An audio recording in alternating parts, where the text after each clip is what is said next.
اب دونوں ہاتھ بھی اٹھائیے نا، اب تو حوالہ آپ کو مل گیا نا اونچی بولنے کا. ہاں بڑا پڑھا لکھا مجمع ہے، بغیر علم کے چل ہی نہیں رہا. نعرہ رسالت جیو، نعرہ حیدری، نعرہ حیدری، جشن عید میلاد النبی، سرکار کی آمد، لجپال کی آمد، حضور کی آمد، بلڈور کی آمد، سہڑے کی آمد. نعرہ رسالت، نعرہ تحقیق، نعرہ غوثیہ.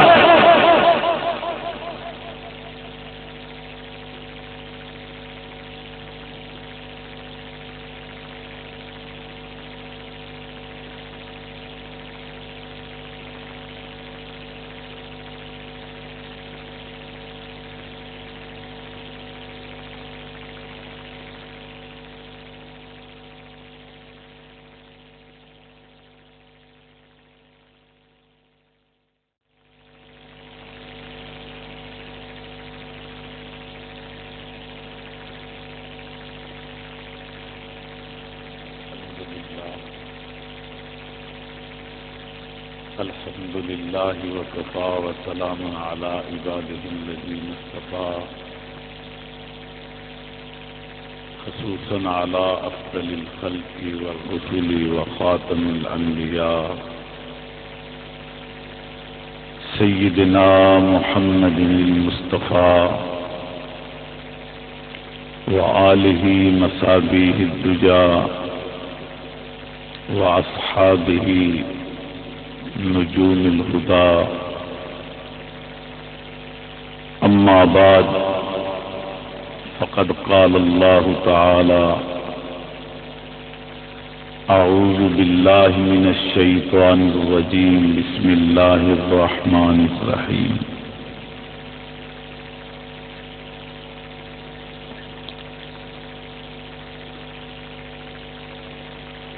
وما أرسلناك إلا رحمة للعالمين.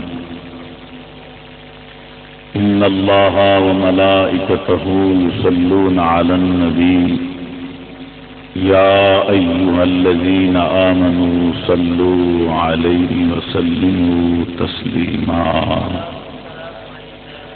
سارے دوست محبت کے ساتھ حدیث درود و سلام بحضور سرور خیر الانام اللهم صل على سيدنا محمد وعلى آل سيدنا محمد وبارك وسلم.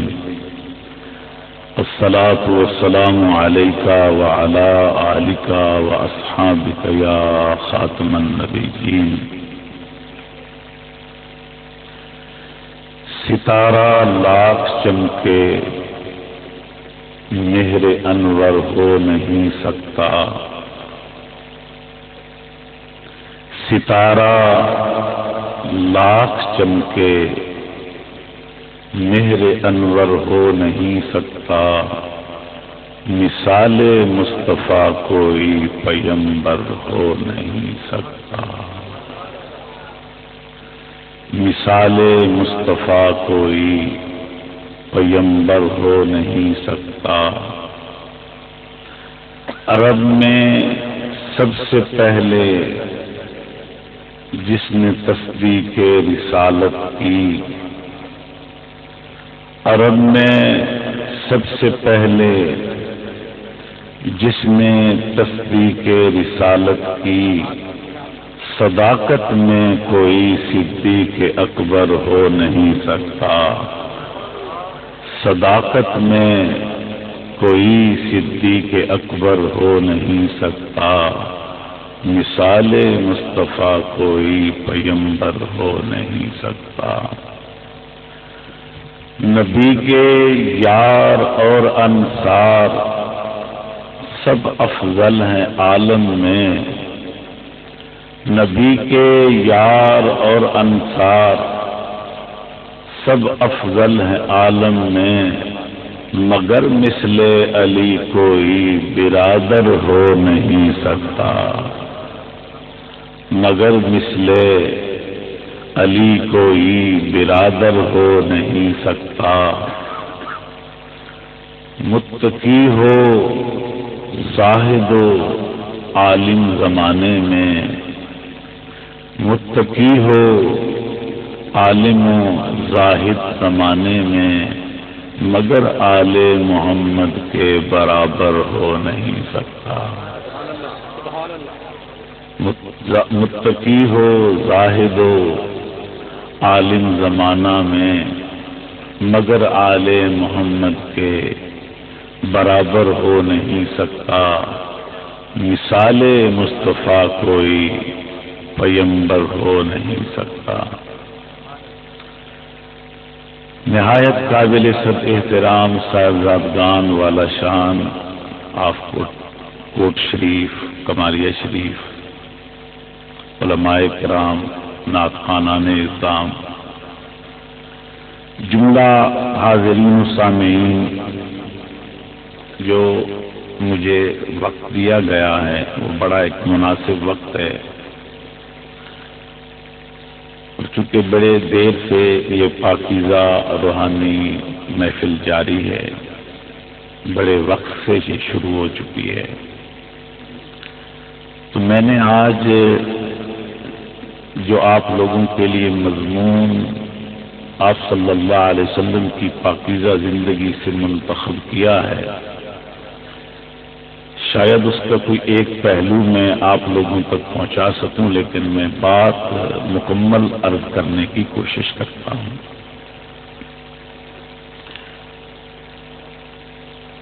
چار روپ ہیں انسان کے، کبھی اس کی حیثیت بیٹے کی ہے، کبھی حیثیت اس کی بھائی کی ہے، اور کبھی حیثیت اس کی شوہر کی ہے، اور پھر کبھی اس کی حیثیت والد کی ہے۔ ایسے ہی عورت کے لیے بھی ہے، کبھی وہ بیٹی ہے، کسی کے لیے بہن ہے، اور کسی کے لیے وہ اس کی شریکہ حیات، رفیقہ حیات یعنی بیوی ہے، پھر کسی کی ماں ہے۔ یہ انسانی جو چار روپ ہیں، آپ صلی اللہ علیہ وسلم چونکہ نوع بشر میں آئے ہیں اور انسانوں میں آئے ہیں، آدم علیہ السلام کی اولاد میں، حضرت ابراہیم علیہ السلام کی اولاد میں، حضرت اسماعیل علیہ السلام کے خاندان عالی شان میں ہیں، قریش قبیلہ سے ہیں، مطلبی قبیلہ سے ہیں، حضرت عبداللہ کے بیٹے ہیں، حضرت آمنہ کے لخت جائے ہیں، تو ان کا آنا تو نوع بشر میں ہے، جس کی وجہ سے یہ لفظ بشر مثلکم ہے۔ اس کا مقصد یہ ہے کہ الا یوحا الیہ، کہ وہ آئے تو نوع بشر میں ہے، یعنی اس انسان میں اور اس روپ میں، لیکن مغالطہ نہ کرنا، الا یوحا الیہ، اس کو روپ بشر میں دیکھ کر اپنی جیسا نوع بشر میں، اپنے نوع بشر میں وہ ہیں، تمہاری نوع میں، جس نوع میں تم آئے ہو، جس جنس میں تم آئے ہو، اس نوع میں تو وہ بھی آئے ہیں، لیکن اس روپ بشر میں دیکھ کر کہیں اپنے جیسا نہ سمجھ لینا، اپنے جیسا نہ سمجھ لینا، وہ انسان ہو کر بھی انسانوں میں بے مثال۔ یہ اعتقادی جملہ تھا، تو میں نے اس اعتقاد کے روپ میں یہ جملہ استعمال کیا ہے۔ آپ صلی اللہ علیہ وسلم بشر ہیں مگر بے مثل بشر ہیں، حضور انسان ہیں اور بے مثل انسان ہیں۔ اب اس انسان کے جو چار روپ میں نہایت اختصار سے کروں گا، چار روپ جو ہیں اس میں بیٹا ہے، بھائی ہے، شوہر ہے، باپ ہے، تو آج میں یہ کہنا چاہتا ہوں کہ حضور بیٹے ہیں تو کائنات میں کسی مائی نے ایسا بیٹا جنا ہی نہیں۔ بیٹے ہیں تو بیٹے ہیں تو بے مثل ہیں. ذرا اس جملے سے آپ خود غور فرما سکتے ہیں کہ بچے کی ولادت ہونا تو درد ذہ کی تکلیف کی وجہ سے اور اس مشقت کے باعث نظر آنے والی ماں کو بھی نظر نہیں آتا.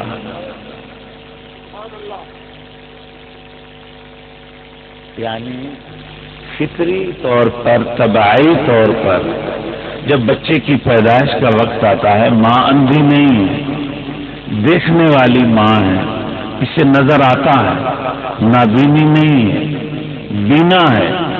لیکن بوقت پیدائش ہم جیسے لوگوں کی پیدائش کا حال یہ ہے، کس طرح کوئی میرے مصطفیٰ کے بچپن کی ریس کر سکتا ہے؟ کون برابری کر سکتا ہے؟ فرمایا لوگ آئے، ماں دیکھتی تھی، تیری پیدائش کا لمحہ آیا، وہ دیکھنے والی ماں بھی نہیں دیکھ رہی، آنکھوں سے وہ درد کی شدت سے بینائی چلی گئی اور اس کو نظر آنا بند ہو گیا. مگر میرا مصطفیٰ اس شان سے آیا کہ آپ کی والدہ نے فرمایا کہ خرج منی نور.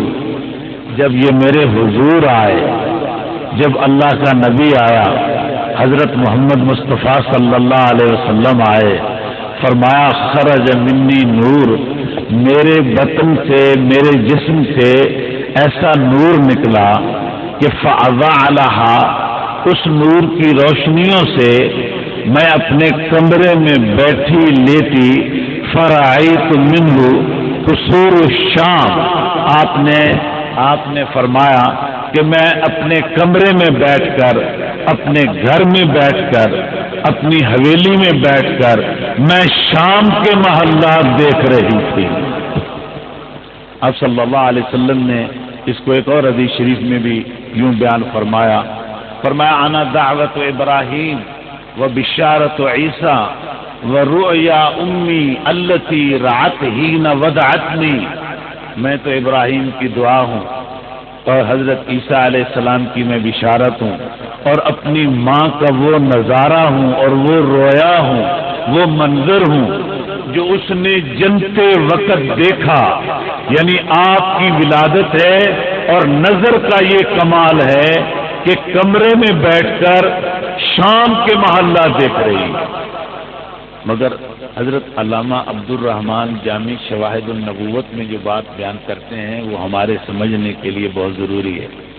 آپ فرماتے ہیں آپ نے شام کا نام کیوں لیا ہے؟ کہ میں نے شام کے محلات دیکھے. ماجرا یہ تھا کہ عرب لوگ شام اکثر تجارت میں آتے جاتے تھے. حقیقت یہ تھی کہ حضور کی ولادت کی برکت سے آپ کی ماں پر خدا نے کائنات کے پردے اٹھا دیے تھے. آپ تو پوری کائنات کا مشاہدہ کر رہی تھی. اگر آسمان کی بات کرتی تو مکے والوں میں تو دیکھے نہ تھے آسمان، نہ آسمانی عجائبات دیکھے تھے، نہ زمینی عجائبات دیکھے تھے، نہ شرق دیکھا تھا، نہ غرب دیکھا تھا، نہ شمال دیکھا تھا، نہ جنوب دیکھا تھا. ان لوگوں نے چونکہ شام دیکھا تھا اور سب سے وہ دور تجارتی مرکز تھا جہاں یہ آتے جاتے تھے. فرمایا میں شام کا نام لوں گی اگر یہ مجھ سے یہاں بیٹھ کر پوچھے بھی صحیح کہ فلاں محل کس گلی میں ہے تو یہیں بیٹھ کر بتاتی رہوں گی. یہ ہے میرے مصطفیٰ کی ولادت کے نور کا کمال، یہ ہے حضور کی ولادت کا کمال، یہ میرے نبی کی بعثت کا کمال، یہ حضور کی آمد کا کمال، یہ تشریف آوری کا کمال. جب میرا آقا آیا تو جس کے آنے سے اللہ کو اتنی بشارت مل گئی، اس نبی کے دیکھنے کا کیا عالم ہوگا. دوستو ہم نے چونکہ میرا ارادہ ہے، میں نے کافی سارے باتیں، مجھے بھائی صاحب نے کہا تھا کہ پروگرام کافی سارا ہے آپ کا. اصل میں نا یہ بڑے لوگ ہیں، موجی لوگ ہیں، چاہے کہہ دیں 2 گھنٹے بعد سننا ہے، چاہے کہہ دیں 10 منٹ سننا ہے. اب میں کیا کر سکتا ہوں اس میں. لیکن میں باہر خیر تھوڑی دیر کے لیے بھی جو میرے دل میں آ رہا ہے وہ میں باتیں سناتا ہوں. میں یہ کہنا چاہتا ہوں میرا نبی میرا نبی انسانوں میں آیا ہے مگر ہر پہلو میں بے مثال ہے. ایک اور میرے ذہن میں بات آئی، اس میں میری عادت کا جو پہلو ہے وہ بھی نمایاں ہو رہا ہے اور اس میں حضور کی نعت بھی ہو رہی ہے. حضور سرور کائنات صلی اللہ علیہ وسلم نے اپنی والدہ کا 6 ماہ دودھ پیا ہے تقریباً تاریخ مسلمہ میں. دونوں طرف کا دودھ پیا، اپنی والدہ کا دودھ پیتے رہے، اماں جی کا، سیدہ آمنہ بی بی کا، تو دونوں طرف کا دودھ پیتے رہے، یعنی دونوں نہروں کا دودھ استعمال کیا. اب حلیمہ سعدیہ آ گئی حضور کو پانے کے لیے. حضرت عبد المطلب نے بلا لیا، حضرت اماں آمنہ نے ان کی گودی میں ڈال دیا. حضرت حلیمہ بہت بڑی دولت لے کر جب باہر نکلی تو کچھ دن منا کے اندر قیام کرنے کے بعد طائف میں گئی.